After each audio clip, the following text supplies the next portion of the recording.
Look down at your hands right now. Like, go ahead and really look at them. Yeah, flex your fingers a bit. Look at the skin. Right. Look at the lines on your palms. Yeah. Because you probably think, that you are looking at yourself, Yeah. at your own human tissue. Which is the logical assumption. Exactly. But from a purely numerical standpoint, human cells are actually the minority in your own body, Yeah. which is just wild. It really is. I mean, if you were to somehow scrape together all the invisible microbes living on and inside you right this second, Just gather them all up. right, gather them up, they would fill a half-gallon container. Oh, wow. Yeah, and they would weigh up to 3 pounds. So you're essentially carrying around the weight of a human brain, but it's just made entirely of bacteria, fungi, and viruses. 3 pounds of invisible bugs. Mhm. That's what we're diving into today. Welcome to today's deep dive, everyone. We have a really fascinating stack of medical literature to go through today. We really do. And our mission here is to understand how this 3-pound unseen metropolis is secretly driving the car. We are taking the latest research on the human microbiome and completely reframing how you view your own physiology. Yeah, because we're not just talking about digesting your lunch here. Not at all. We're looking at a biological paradigm shift that the scientists in these sources are, genuinely comparing to the advent of quantum physics. It's that massive of a conceptual leap. It forces a complete reevaluation of what a human being actually is. Right, because for the longest time, medicine viewed these microbes as passive passengers, didn't it? Exactly. We thought they were just sort of along for the ride, maybe eating our leftovers. Just hanging out in the gut. Right. But the reality presented in this literature is that this 3-pound mass is highly active. It's a fully integrated and absolutely essential part of your physiology. The researchers actually call it the forgotten organ. I love that term, the forgotten organ. So, to understand how this forgotten organ is physically rewiring our brains and shifting these massive scientific paradigms, we really have to map out the biological real estate first. We have to look at the sheer scale of it. Yeah. And the numbers here are they're staggering. We're talking about a 10-to-1 ratio, 10 to 1. Yeah. meaning for every single human cell you possess, there are 10 microbial cells colonizing you. And you might wonder, how is that physically possible? Right. Why don't we look like giant walking blobs of bacteria? Exactly. And it's just because we only look human because our mammalian cells are significantly larger than bacterial cells. These just take up more volume. Yeah. But numerically, we are vastly outgunned. I mean, the sources detail roughly 10,000 different species of microbes actively living in and on us. 10,000 species. And when you look at the genetic implications of that diversity, the numbers become even more humbling, I think. Humbling is the perfect word for it. Because the genetic disparity is what really caught my attention in the reading. Human DNA contains roughly 20,000 protein-coding genes. Which sounds like a lot, right? Right. Until you sequence the DNA of all 10,000 species living in the microbiome. Then you're looking at over 8 million unique microbial genes. 8 million. Yeah. So that means for every single human gene, there are at least 360 microbial genes operating inside you at any given moment. Which means we have effectively outsourced a massive portion of our biochemistry to these organisms. We just let them do the heavy lifting. Pretty much, because human genetics are relatively fixed and, frankly, quite limited compared to the microbial world. You just don't have the coding for everything we need. No, we don't. We rely entirely on those 8 million microbial genes to produce enzymes, metabolites, and proteins that our own DNA simply doesn't know how to make. We are genetically less than 1% human. Let that sink in. It's a tough pill to swallow for human ego, but it's the biological truth. So, okay, where is this massive genetic factory actually located? I know the literature mentions that microbes cover every millimeter of your skin. Oh, absolutely. Like, there's Staphylococcus epidermidis patrolling your forearm right now. Which is a fun thought. Yeah. But the vast majority of this population is concentrated inside, right? In the gastrointestinal tract. Yeah, the GI tract is the biological equivalent of a dense, bustling megacity. And it's wired into our anatomy in a way that suggests this profound, ancient evolutionary partnership. It really does. We often hear the gut referred to colloquially as the second brain. Right. You hear that in pop science a lot. You do. Yeah. But anatomically, the sources point out this is a distinct, incredibly complex network. It's officially called the enteric nervous system. The ENS. And it's not just a cute metaphor. No, not at all. The gut possesses as many nerve cells as the entire human spinal cord. Wait, the spinal cord? Yeah. It's this massive neurological web embedded right in the lining of our intestines. Incredible. And it operates somewhat on its own, right? Very much so. It operates largely independently of the central nervous system. So your brain doesn't have to micromanage it. Exactly. Mhm. Because the gut is so densely innervated, it's managing a staggering physiological workload down there. The literature identifies 5 interconnected roles Mm. this system is constantly juggling, right? Yes, 5 main roles. And the most obvious one, of course, is the physical breakdown of the food you consume. Digestion. Right, which naturally leads into the second role, which is the actual absorption. Yeah, extraction of nutrients from that broken down food. Just pulling that biological fuel across the intestinal wall and directly into the bloodstream. But, and this is a big but, the act of pulling material across that wall introduces a massive vulnerability. Because you're letting things inside the fortress. Exactly. Which brings us to the third, and perhaps most critical, function, Mhm. maintaining a highly fortified immune barrier. And this stat blew my mind. It surprises a lot of people to learn that 70 to 80% of your entire immune system is stationed in the gut. 70 to 80%. I mean, it makes total logical sense when you visualize the anatomy, though. Right, because the gastrointestinal tract is essentially just a continuous hollow tube. That is open to the outside world at both ends. Yeah. Every time you eat, drink, or swallow, you are introducing foreign material Potential pathogens, environmental toxins. directly into the core of your body. So the border must be heavily guarded. You have specialized immune tissue there, right? Yeah, it's often called gut-associated lymphoid tissue. It's stationed constantly along that single-cell thick lining. Single cell thick. That sounds so fragile. It is, which is why the fourth role of the gut is so important. It's managing the complex diplomacy with our resident beneficial bacteria. Keeping the peace. Keeping the peace, maintaining symbiosis so the whole ecosystem doesn't collapse. And finally, the fifth function is detoxification, right? Yeah. The continuous filtering and elimination of metabolic waste. Exactly. And within this heavily guarded 5-part ecosystem, the sources identified 2 absolute heavyweights. The main players. Right. When scientists break down the demographics of this microscopic city, 2 main phyla make up almost 90% of the entire gut microbiota. The firmicutes and the bacteroidates. Yes, those 2 specific populations. And the balance between them is one of the most reliable indicators we currently have for overall human health. So the ratio between them matters a lot. It dictates almost everything.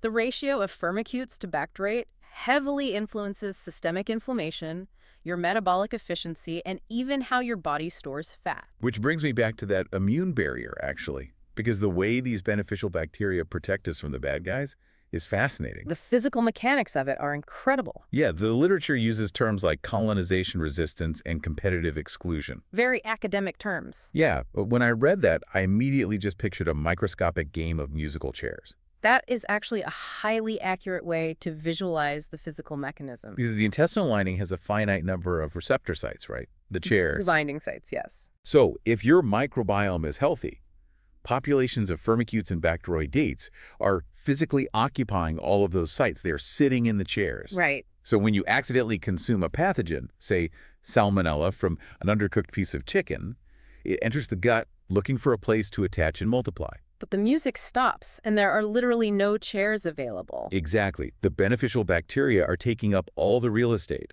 So the pathogen just gets naturally flushed out of the system. It just passes right through. That physical blockade is the first line of defense.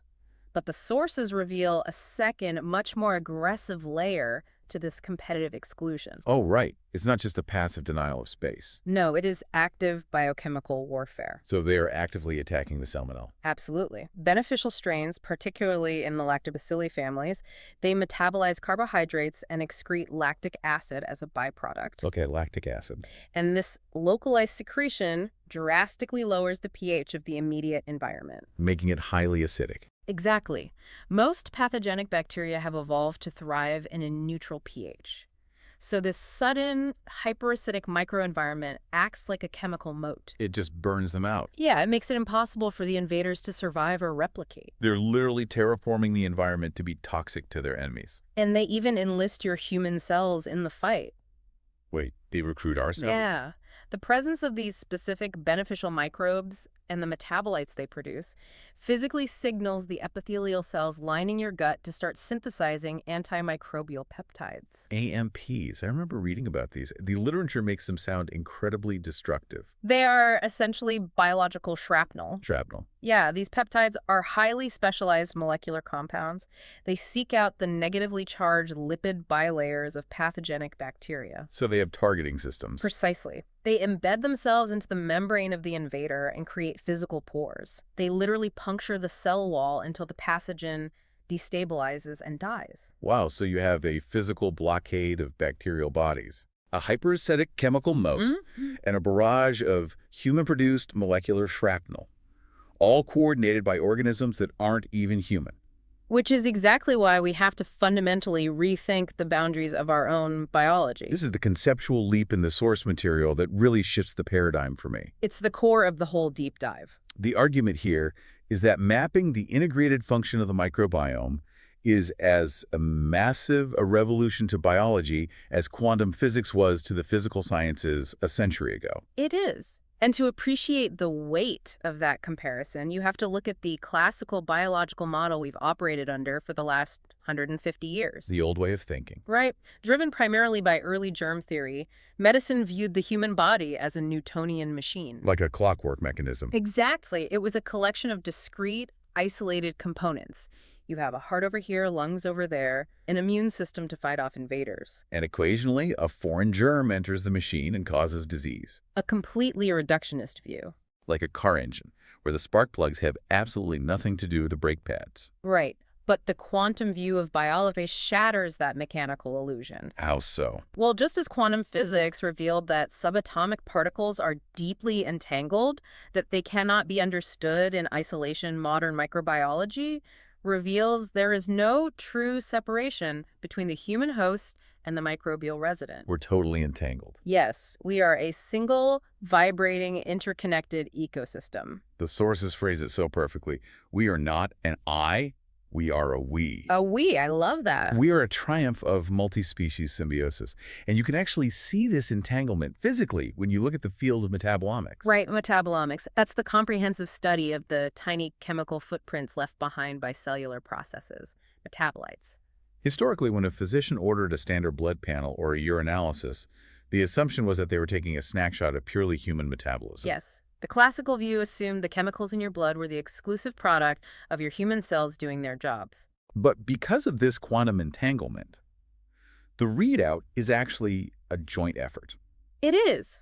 A significant percentage of the metabolites circulating in your bloodstream right now, influencing your liver, your heart, your brain, were manufactured by the microbes in your gut. They just cross the barrier and get to work. They cross the intestinal barrier and enter systemic circulation. So when a doctor reads your lab results, they are measuring the collective output of the entire ecosystem. You cannot draw a neat biochemical line between where the human stops and the microbe begins. It's a shared physiological terrain. And the literature pushes this even further with a concept that feels like biological Russian nesting dolls. Oh, the bacteriophages. Yes, because it doesn't stop at humans and bacteria. No, the rabbit hole goes much deeper. Inside the bacteria that inhabit your gastrointestinal tract live even smaller entities called bacteriophages. Bugs inside the bugs. Basically, yeah. These are highly specialized viruses that exclusively infect bacterial cells, and the sheer volume of these phages is staggering. The numbers again, right? Always the numbers. They outnumber the bacteria by a factor of 10 to 1. Okay, let me make sure I'm mapping this correctly. Go for it.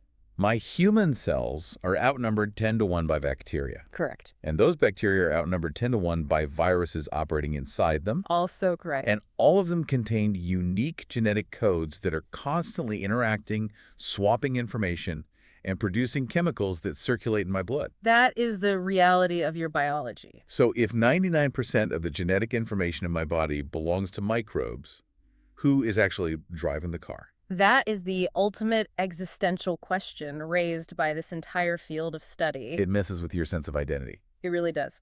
But the framing of the question, who is in charge, is still rooted in that old hierarchical classical biology mindset. The Newtonian machine mindset. Right.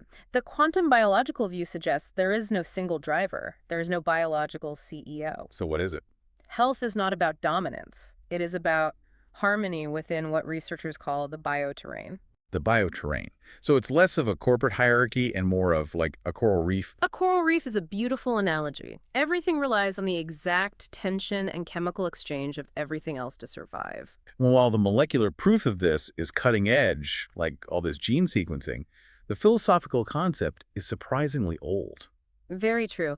The texts highlight a brilliant historical moment involving the pioneering geneticist J.B.S. Haldane. I found this section fascinating. In 1923, Haldane delivered a lecture at Cambridge that was remarkably prescient. 1923. I mean, set the stage for us. Yeah. The world is just coming out of the devastation of the 1918 flu pandemic. Right. Germ theory is the absolute gospel of modern medicine, and we are right on the cusp of discovering penicillin. The scientific establishment was obsessed with hunting down individual pathogens. It was the era of the magic bullet. Find the bad bug, kill the bad bug. But Haldane stood in front of his peers and issued a really stark warning. He did. He argued that a myopic, laser-like focus on hunting individual pathogenic germs would ultimately lead medical science astray. He saw the trap of classical biology a century before we had the gene sequencing technology to prove him right.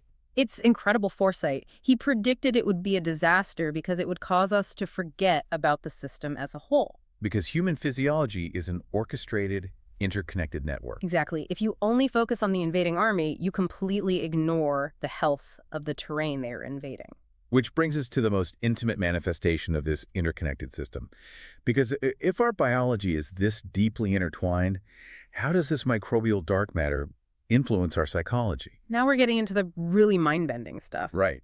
How does a physical mass of bacteria in the colon dictate our moods, our stress thresholds, and our behaviors? This is the domain of the brain-gut microbiota axis, or the BGM axis. The BGM axis. It is rapidly becoming the most fiercely studied frontier in neuroscience and gastroenterology. It transitions the conversation from, fascinating anatomy to straight-up biological hardwiring. Because we aren't just talking about the feeling of butterflies in your stomach when you're nervous. No, we're talking about a physical infrastructure that dictates how you perceive reality. We established earlier that the gut possesses the enteric nervous system, the ENS. Right. The second brain. Now, for decades, the medical consensus was that the ENS was basically a mid-level manager. Just keeping the lights on. Yeah, its only job was to handle the local logistics of peristalsis and digestion without bothering the brain. But that's not true. Not at all. We now know there is a massive, high-speed biological cable connecting the gut directly to the base of the brain. The vagus nerve. The vagus nerve. The texts describe the vagus nerve as a bidirectional communication highway, so it goes both ways. It sends signals in both directions, yes. But the traffic patterns are wildly asymmetrical. How so? Up to 80 or 90% of the nerve fibers within the vagus nerve are afferent. Meaning they're transmitting data from the gut to the brain, not the other way around. So the gut is doing most of the talking. A vast majority of it. The gut is constantly uploading massive packets of sensory information about nutrient status, immune activity, and the microbial environment directly into the central nervous system. And the language it uses to send those updates relies heavily on neurotransmitters. Yes, the chemical messengers. The gut is essentially the body's primary manufacturing plant for the chemicals that regulate our mood. Take serotonin as the prime example. Culturally, we associate serotonin entirely with the brain. It's the happy chemical. Right. It's the primary target for modern psychiatric antidepressants, like SSRIs. Yet the literature presents this absolute bombshell of a statistic. 95% of the body's entire serotonin supply is manufactured in the gut. 95%. That's practically all of it. And the bacteria are intimately involved in that production line. How exactly do they do that? Well, specific microbial strains, such as Bifidobacterium infantis, play a vital regulatory role in tryptophan metabolism. Tryptophan, like the stuff in turkey that makes you sleepy. The very same. Tryptophan is an essential amino acid you get from your diet, and it is the direct biological precursor needed to synthesize serotonin. So you eat the tryptophan, but you need the bugs to process it. Exactly. The bacteria are acting as the supply chain managers. So what happens if you don't have the right bugs? If your microbiome is dysbiotic, meaning out of balance, or lacking in these specific strains, the tryptophan doesn't get converted into serotonin efficiently. The factory line breaks down. The raw materials are there, but the line stops. The bacteria literally dictate the availability of the neurotransmitter. And it extends to other major neurochemicals, too. The sources detail the gut's involvement in producing GABA and glutamate. Let's talk about GABA, gamma-aminobutyric acid. It's the chill-out chemical, right? Yeah, it's the primary inhibitory neurotransmitter in the human central nervous system. Its function is to calm down excessive nerve activity. It stabilizes erratic brainwaves. It prevents the brain from becoming overexcited. It is literally the chemical that allows you to encounter a stressful situation without immediately spiraling into a panic attack. And specific beneficial bacterial strains actively secrete massive quantities of GABA right there in the gut, Massive quantities. And conversely, they are also involved in managing glutamate. which does the opposite. Right. Glutamate is an excitatory neurotransmitter. It's crucial for neuroplasticity, learning, and memory consolidation. You need both. You absolutely need both. The balance between GABA and glutamate is the foundation of cognitive stability. So when the gut fails to produce these chemicals in the correct ratios, The downstream effects are severe: profound anxiety, cognitive deficits, and clinical depression. so in a healthy state, the bacteria manufacture these calming and stabilizing chemicals, upload them via the vagus nerve, and we experience psychological resilience. We feel good. We feel good. Mm. But the literature focuses heavily on what happens when the system fractures, And the primary culprit for breaking the system is psychological stress. axing through the HPA axis. Yes. The bidirectional nature of the gut-brain connection becomes a highly destructive feedback loop under chronic stress. Okay, let's break down this loop.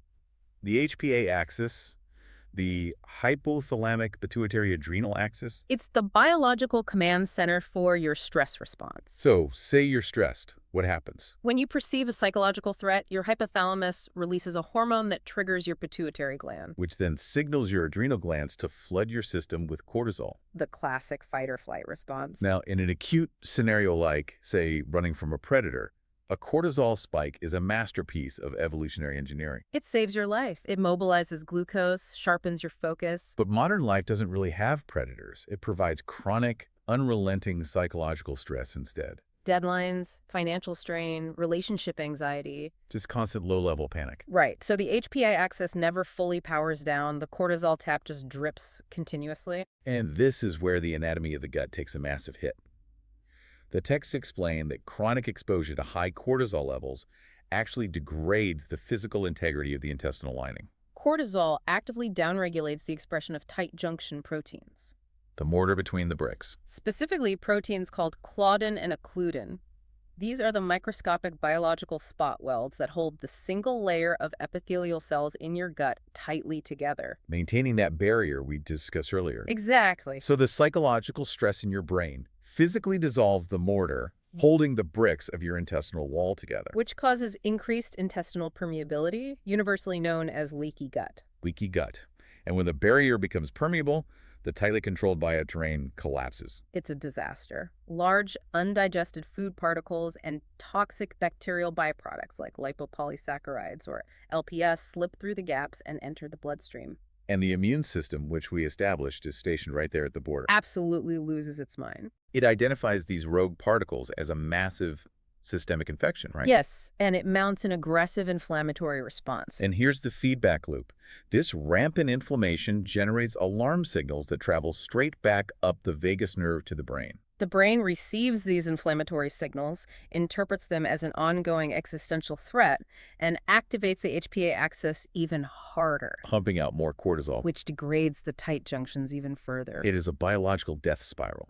Psychological stress creates leaky gut, which creates systemic inflammation, which biologically triggers massive anxiety in the brain, causing more stress. Breaking this cycle is incredibly difficult, but understanding the mechanism has birthed one of the most exciting, almost science fiction-sounding fields in modern medicine: Psychobiotics. psychobiotic. The idea that we can use live bacteria as a psychiatric intervention? Think about it. If the gut microbiota controls neurotransmitter production and systemic inflammation, the logical therapeutic step is to manipulate that microbiota to treat the brain.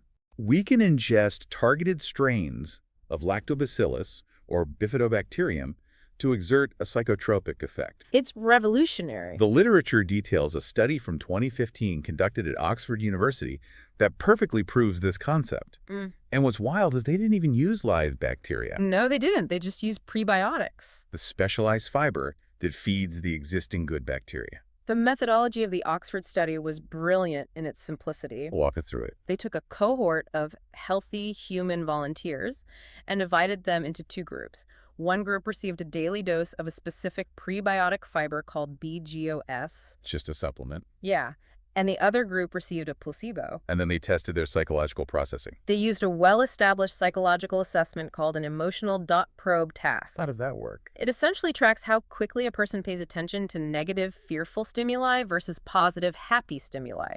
It measures your subconscious bias. Like whether you notice an angry face before a smiling face on a screen. Exactly. And the results were profound. The group that was simply feeding their gut bacteria this specific fiber paid significantly more attention to positive information. And they actively ignored the negative information compared to the placebo group. Furthermore, the researchers measured the participants' cortisol awakening response. The spike in stress hormones that naturally occurs right after you wake up. The prebiotic group woke up with significantly lower levels of salivary cortisol. Just by giving their gut microbes the raw materials they needed to thrive, these people biologically lowered their physiological stress. And psychologically shifted their worldview to be more optimistic. The researchers explicitly noted that the behavioral shift they observed in the prebiotic group, the bias toward positive stimuli and the muting of negative stimuli, is the exact same cognitive shift they see in patients who are successfully treated with standard SSRI,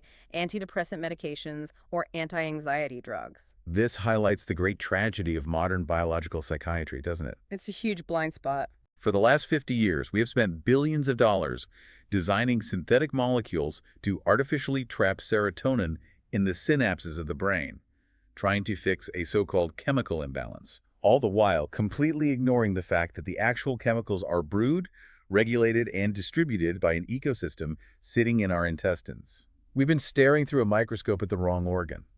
It is a humbling realization for the medical community. And the irony is that if you go back into the historical medical archives, early 20th century psychiatrists actually suspected this. Wait, really? Oh, yeah. In the 1920s and 1930s, there was a prevalent theory called focal sepsis. Focal sepsis. Clinicians routinely documented the undeniable link between severe psychiatric conditions, what they then called melancholia or early schizophrenia, and profound gastrointestinal distress. They observed that patients in early psychiatric institutions almost universally suffered from chronic constipation, malnutrition, and bowel toxicity. They understood intuitively that a decaying gut environment poisoned the mind. But then as the mid-century rolled around, The allure of reductionist neurochemistry took over. We discovered neurotransmitters in the brain, we invented synthetic drugs to alter them, and we decided the brain was a sterile, isolated computer sitting behind the blood-brain barrier. we lost the thread of the biological system. We completely forgot the quantum aspect of it. Because ground zero for our mood, our resilience to stress, and our overall mental health is the gut. It is the foundation. So we've established that this microbiome is the physical fortress of our immune system. It's a quantum, deeply entangled biological network. And it is the literal neurotransmitter factory for our happiness. The ultimate question then becomes for you, the listener. How do we actively manage this? How do we cultivate an optimal environment for these trillions of microscopic co-pilots? It all comes down to tending the soil of your internal bioterrain. The sources use a great phrase here, the antiviral gut. I love that concept. It's a fundamental shift in how we view getting sick. Because we usually view viral infection as a simple math equation. Exposure equals illness. If the virus enters your body, you get the flu. But the literature argues it depends entirely on the terrain. There is a famous, albeit possibly apocryphal, quote attributed to Louis Pasteur on his deathbed. The father of germ theory himself. Right.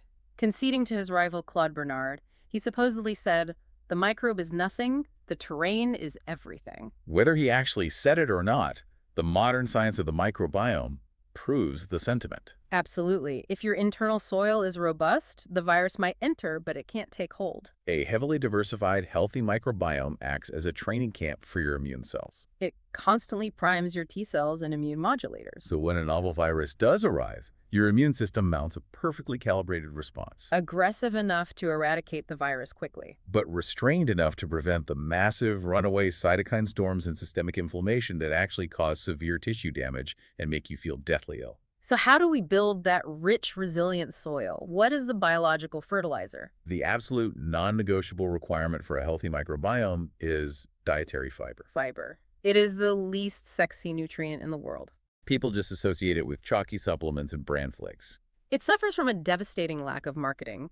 But in the context of the microbiome, fiber is the ultimate superfood.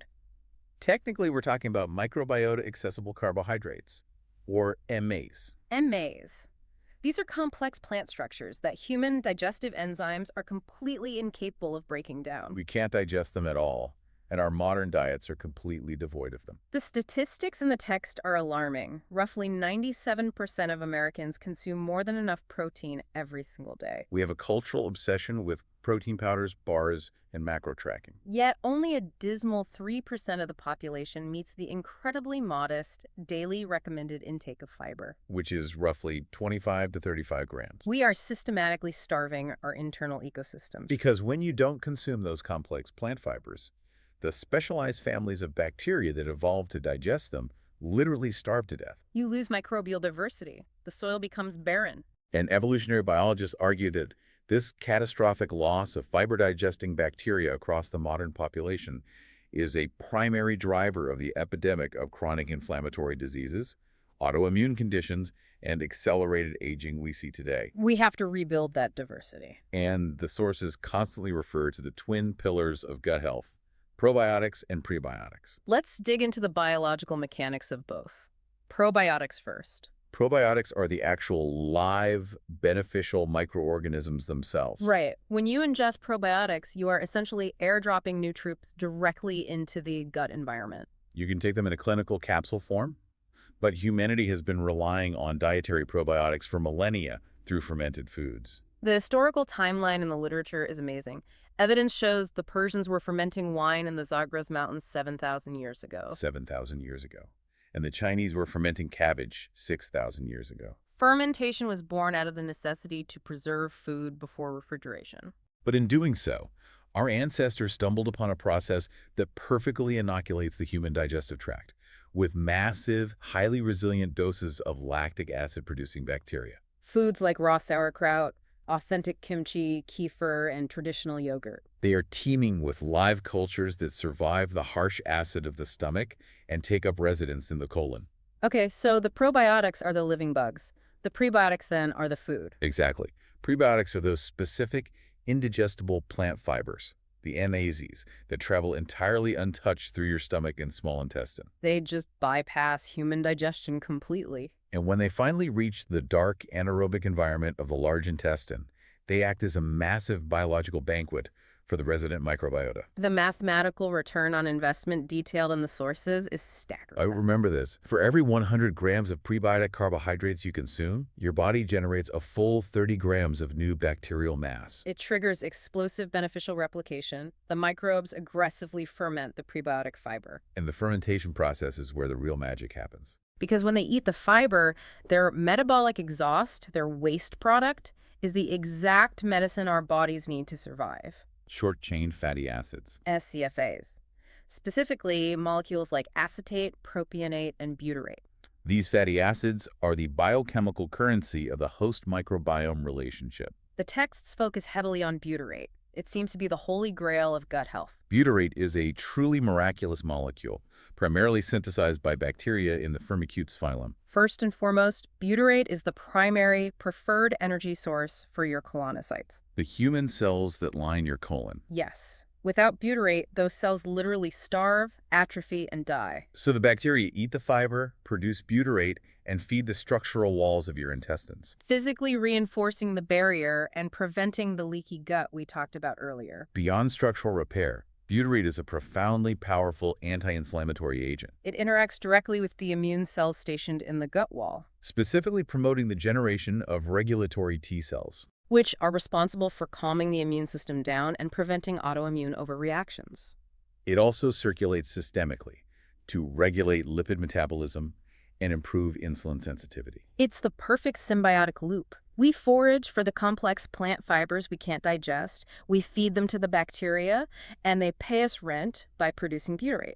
Which heals our structural walls, silences our inflammation, and stabilizes our metabolism. It is biological perfection, sculpted by millions of years of coevolution. Until the modern era arrived and introduced forces that actively destroy it. Yeah, the sources identify three primary forces responsible for the devastation of our internal bioterrain. The first is the most obvious, the standard Western diet. A dietary pattern incredibly high in refined sugars, heavily processed and bleached carbohydrates, and industrial seed oils. While being almost entirely devoid of the complex prebiotic fiber, the good bacteria required to survive. It's a diet engineered to starve the beneficial firmicutes while simultaneously supercharging the pathogenic sugar-loving microbes. And the second destructive force is our continuous exposure to environmental toxins and pharmaceuticals. With the overuse of broad-spectrum antibiotics being the most catastrophic. A single course of powerful antibiotics does not discriminate. No, it acts like a biological nuclear bomb, indiscriminately wiping out both the targeted pathogen and the vast, complex ecosystem of beneficial flora. It can take months, sometimes years, for the microbial diversity to recover. And in some cases, certain ancestral strains are lost permanently. And the third force is the one we unpacked earlier.